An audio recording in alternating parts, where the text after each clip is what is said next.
नमस्ते दोस्तों। पिछला वीडियो कूलाम का व्युत्क्रम वर्ग का नियम आप लोगों को बहुत पसंद आया, इसके लिए आपको बहुत बहुत धन्यवाद। और आपको कक्षा 12वीं के सभी वीडियो मेरे चैनल पे प्राप्त होते रहेंगे। इसके लिए आप शेयर करें आप मेरे वीडियो को, साथ ही सब्सक्राइब करें। आज हम कूलाम के नियम की सीमाएं और इस कूलाम का जो नियम है उसकी गुरुत्वाकर्षण बल से क्या समानता है, क्या असमानता है, साथ ही विद्युत क्षेत्र क्या होता है, विद्युत क्षेत्र की तीव्रता और विद्युत बल रेखाओं पर चर्चा करेंगे। मुझे उम्मीद है कि आपको हमारे वीडियो पसंद आ रहे होंगे। कूलाम के नियम की सीमाएं, सीमाएं मतलब होती बाउंड्रीज। ऐसी कौन सी सीमाएं हैं जिनके ऊपर कूलाम का नियम कुछ सीमाओं तक लागू होता है और कुछ ऐसी कंडीशंस होती है जिन पर कूलाम का नियम लागू नहीं हो पाता है। तो मुख्य रूप से कूलाम के नियम की 3 सीमाएं हैं। पहली, कूलाम का नियम केवल बिंदु आवेशों के लिए सत्य पाया गया। पॉइंट चार्ज, अर्थात आपका चार्ज एक पॉइंट पर कॉन्सेंट्रेट होना चाहिए, इकट्ठा होना चाहिए, बिंदु आकार में होना चाहिए, तो ही कूलाम का नियम सत्य रहता है, अन्यथा कूलाम का नियम वहां पर लागू नहीं होता है। पहली हमारी शर्त हो गई सीमा कूलाम के नियम की कि कूलाम का नियम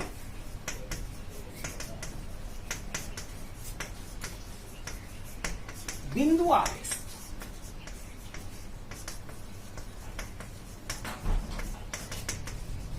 के लिए सत्य है।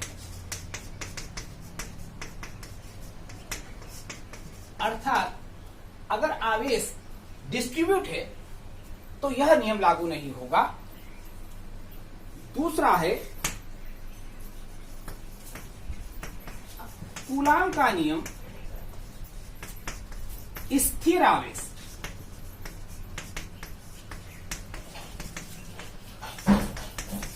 के लिए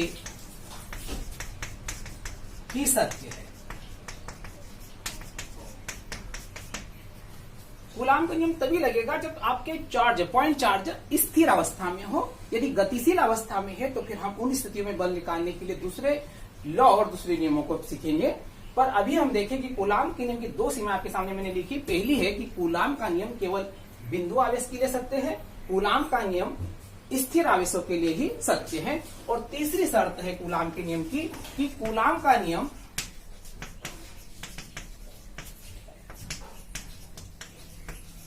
(10⁻15 मीटर से कम दूरी पर कार्य नहीं करता या लागू नहीं होता।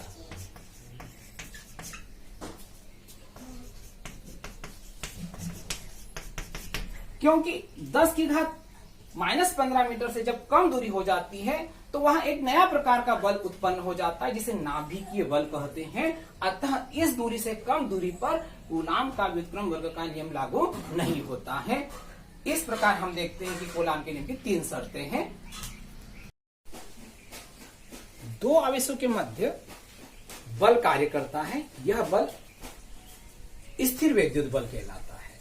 कक्षा 11वीं में हमने एक और बल पढ़ा था, गुरुत्वाकर्षण बल। यह बल भी 2 पिंडों के मध्य कार्य करता है। इन दोनों बलों में क्या समानता है और क्या असमानताएं हैं, हम ये देख ले। सबसे पहले स्थिर वैद्युत बल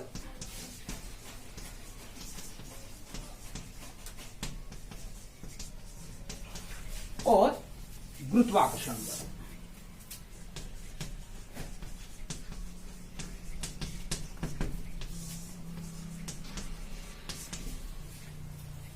स्थिर वैद्युत बल 2 आवेशों के मध्य कार्य करता है। यदि मैं एक पॉइंट पर Q1 चार्ज रख दूं, दूसरे पॉइंट पर Q2 चार्ज रख दूं, दोनों के बीच की डिस्टेंस R हो और ये वायु या निर्वात में हो, तो हमने देखा कि इनके मध्य जो बल में लगने वाला बल है वो 1/4πε0 Q1 Q2/r² होता है। इसी प्रकार यदि हमारे पास एक पिंड है जिसका द्रव्यमान m1 है, दूसरा पिंड जिसका द्रव्यमान m2 है, एक दूसरे से r दूरी पर स्थित हो, तो इनके मध्य लगने वाला जो बल होता है वह F = capital G m1 m2/r² होता है। यहां पर दोनों ही बलों में नीचे r का स्क्वायर आ रहा है, दूरी का वर्ग, अर्थात दोनों ही बल व्युत्क्रम वर्ग के नियम का पालन करते हैं। यह एक समानता हुई स्थिर वैद्युत बल और गुरुत्वाकर्षण बल में। आपने यह भी देखा होगा कि स्थिर वैद्युत बल निर्वात में भी लगता है, इसी प्रकार गुरुत्वाकर्षण बल भी निर्वात में कार्य करता है। यह दूसरी समानता हुई दोनों बलों के मध्य। तीसरी है स्थिर वैद्युत बल एक संरक्षी बल है। संरक्षी बल का मतलब होगा कि इस बल द्वारा किया गया कार्य पथ पर निर्भर नहीं करेगा। तो स्थिर वैद्युत बल भी एक संरक्षी बल है और गुरुत्वाकर्षण बल भी एक संरक्षी बल है। चौथी समानता है कि दोनों ही केंद्रीय बल है। स्थिर वैद्युत बल भी एक केंद्रीय बल होता है और गुरुत्वाकर्षण बल भी एक केंद्रीय बल होता है। केंद्रीय बल से सिंपल सा मतलब यह हुआ कि स्थिर वैद्युत बल में जो आवेशों को मिलाने वाली रेखा है उसी के अनुदिश यह बल कार्य करता है। इसी प्रकार गुरुत्वाकर्षण बल भी दोनों पिंडों के द्रव्यमानों को मिलाने वाली रेखा के अनुदिश कार्य करता है। इस प्रकार हम देखते हैं कि दोनों के मध्य कुछ समानताएं हैं। ये समानताएं अगर हम लिख लें, नोट कर लें। पहली समानता हुई यह बल व्युत्क्रम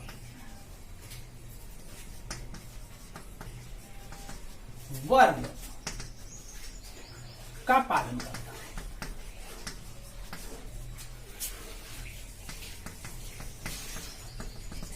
यह बल भी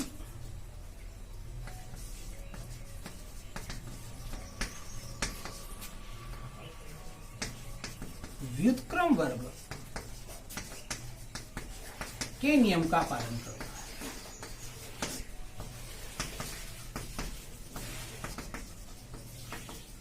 दूसरी समानता हुई यह एक संरक्षी बल है।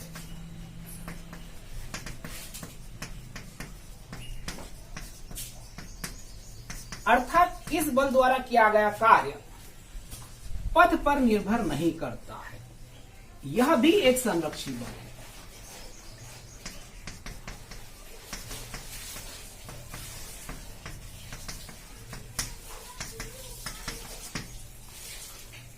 यह एक केंद्रीय बल है।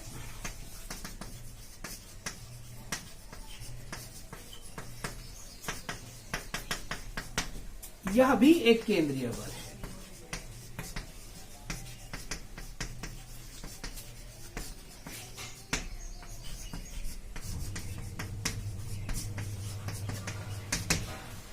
तीसरी के बाद चौथी समानता है यह निर्वात में कार्य कर सकता है। यह निर्वात में भी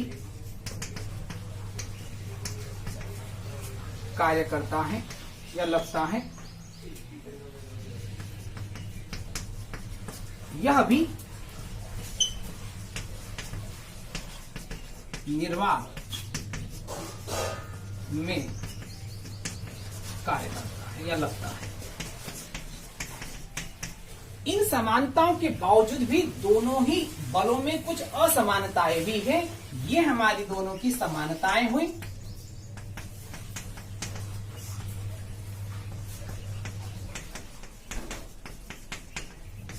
किंतु इन समानताओं के बावजूद कुछ असमानताएं भी होती हैं।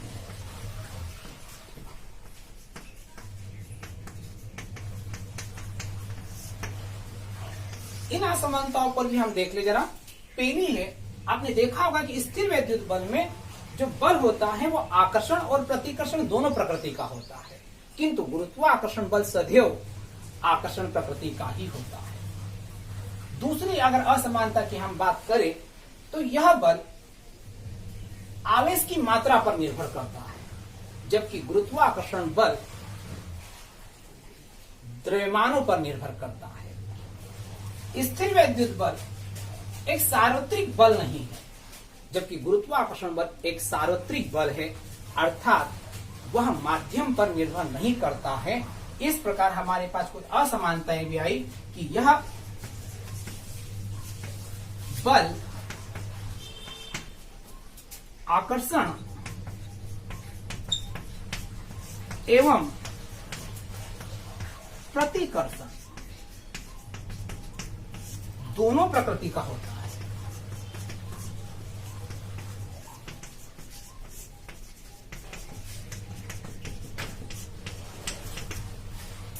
यहां पर असमानता में आएगा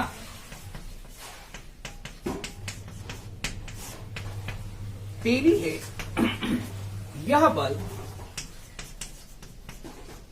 केवल आकर्षण प्रकृति का होता है।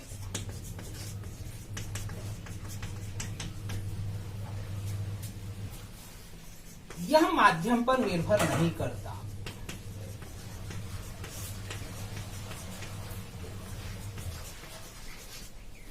माध्यम पर निर्भर करता है,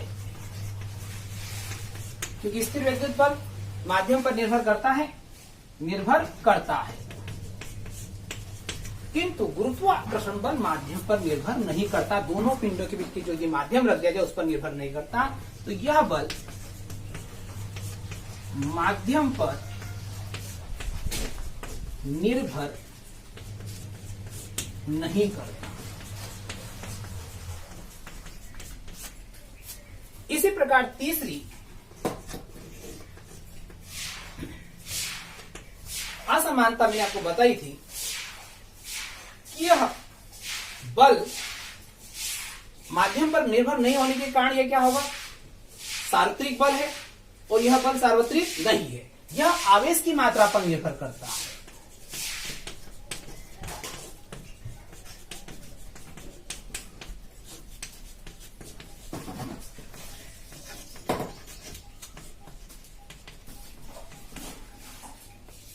यह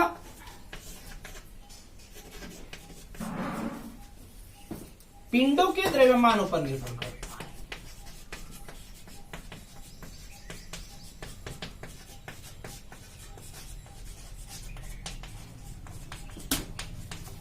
एक और असमानता है कि यह स्थिर विद्युत बल गुरुत्वाकर्षण से प्रबल बल होता है, जबकि गुरुत्वाकर्षण बल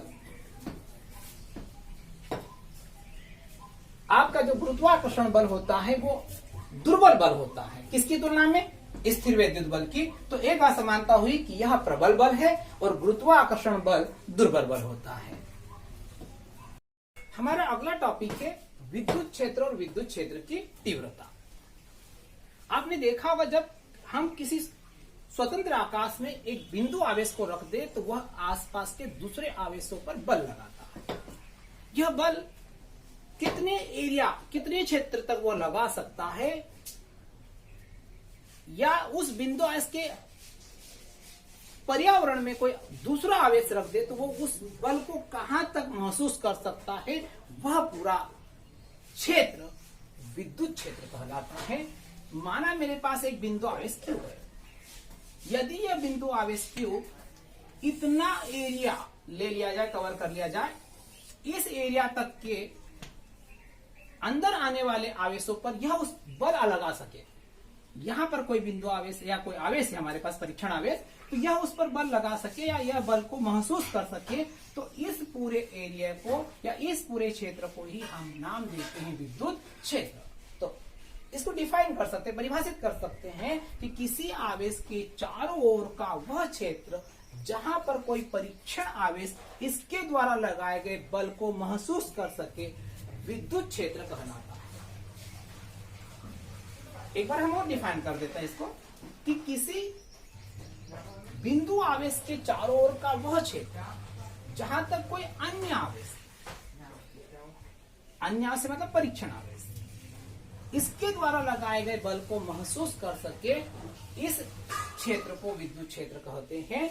तो किसी आवेश के चारों ओर का वह क्षेत्र जहां पर रखा कोई अन्य आवेश इस आवेश द्वारा लगाए गए बल को महसूस करे, उसे विद्युत क्षेत्र कहा जाता है। अब विद्युत क्षेत्र तो हमने देख लिया, किंतु इस विद्युत क्षेत्र में यदि हम कोई परीक्षण आवेश रखें और उस पर बल के बारे में सोचे, तो यह बल अलग अलग बिंदुओं पर अलग अलग होगा। ये विद्युत क्षेत्र आपका, ये आपका आवेश, यहां पर एक परीक्षण आवेश रखा, सपोज कीजिए Q0, तो इस पर लगने वाला बल और बल की दिशा यहाँ पर क्या होगी, यहाँ पर बल की दिशा क्या होगी, बल का परिमाण क्या होगा, अलग अलग बिंदुओं पर इसकी माप करें तो हम देखते हैं कि यह लगने वाला बल अलग अलग होता है। अतः इस विद्युत क्षेत्र को परिभाषित करने के लिए एक स्वतंत्र पृथक्कृत एकांक धन आवेश की परिकल्पना करते हैं और उस एकांक धन आवेश को हम इस विद्युत क्षेत्र के किसी बिंदु पर रखें और वह स्वतंत्र एकांक धन आवेश इसके द्वारा जितने बल का अनुभव करेगा वही उस बिंदु पर हम कहते हैं विद्युत क्षेत्र की तीव्रता। तो विद्युत क्षेत्र की तीव्रता को इस प्रकार डिफाइन किया गया, इस प्रकार परिभाषित किया गया कि विद्युत क्षेत्र के अंदर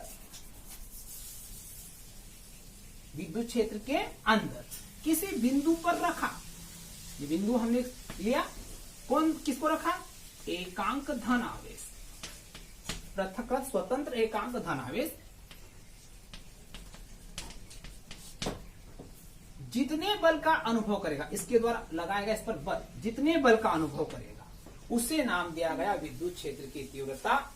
यदि मैं यह सोच लूं कि मेरे पास यहाँ एकांक धन आवेश उपलब्ध तो नहीं हुए और उसके स्थान पर परीक्षण आवेश मेरे पास कितना है, Q0, और यह उस पर जो बल लगा रहा उसका वो परिमाण उसका कितना है, F, तथा दिशा इस बल की दिशा में हो जाएगी, तो हम कहेंगे कि Q0 आवेश पर लगने वाला बल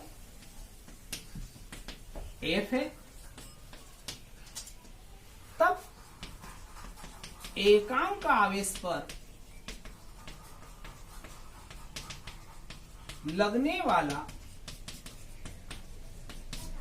बल कितना होगा आपका, Q0 पर F बल, तो एकांक आवेश पर बल कितना होगा, F बाय Q0, और इसी एकांक आवेश पर लगने वाले बल को क्या परिभाषित करा हमने, वो क्या कहलाती है, विद्युत क्षेत्र की तीव्रता। अतः विद्युत क्षेत्र की तीव्रता निकल कर आई हमारे पास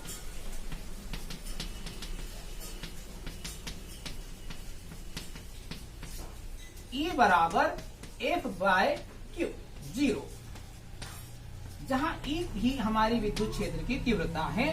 यह एक सदिश राशि है, इसकी दिशा बल की दिशा में होगी जो Q आरोपित करेगा किस पर, Q0 पर। इस प्रकार यहां पर Q0 परीक्षण है, F उस परीक्षण आवेश पर लगने वाला कुल बल है और E विद्युत क्षेत्र की तीव्रता है।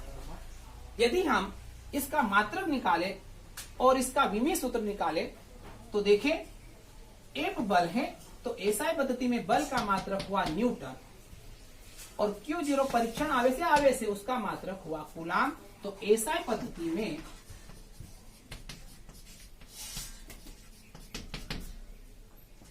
विद्युत क्षेत्र की तीव्रता को शॉर्टकट में या सिंपल भाषा में विद्युत क्षेत्र भी लिखा जाता है बुक्स में।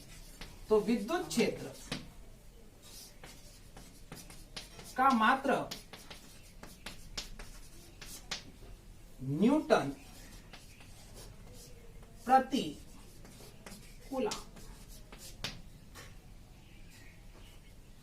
या Nc की पावर -1, N से मतलब न्यूटन, C की घात -1 मतलब प्रति कूलाम। विमीय सूत्र भी इसका देख लें हम लोग।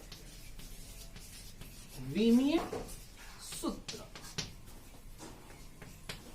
बल का विमीय सूत्र होता है mLt-2। आवेश का जो विमीय सूत्र होता है A मतलब धारा के लिए और T मतलब समय। ये AT कहां से आया, जब हम विद्युत धारा की परिभाषा पढ़ेंगे तो वहां से आपको आवेश का विमीय सूत्र आराम से निकालते आ जाएगा। तो हुआ m L A की पावर -1 और T की पावर -3, यह विमीय सूत्र हुआ।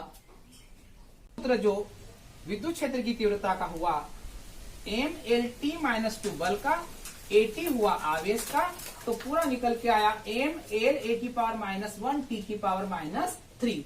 यह विमीय सूत्र हुआ विद्युत क्षेत्र की तीव्रता का। यदि हम इसको एक बार परिभाषित और कर ले तो परिभाषा क्या होगी विद्युत क्षेत्र की तीव्रता की,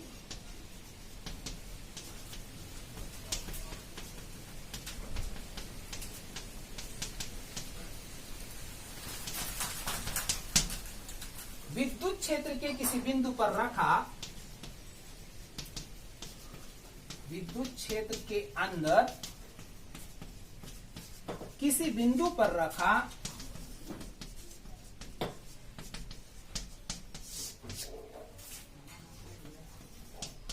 एकांक धन आवेश जितने बल का अनुभव करता है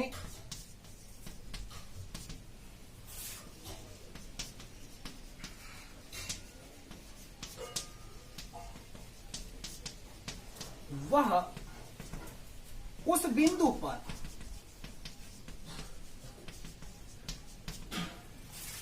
विद्युत क्षेत्र की तीव्रता कहलाती है। यह एक सदिश राशि है।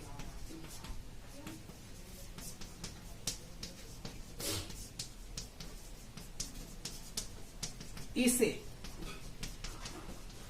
ई द्वारा, ई वेक्टर द्वारा प्रदर्शित किया जाता है।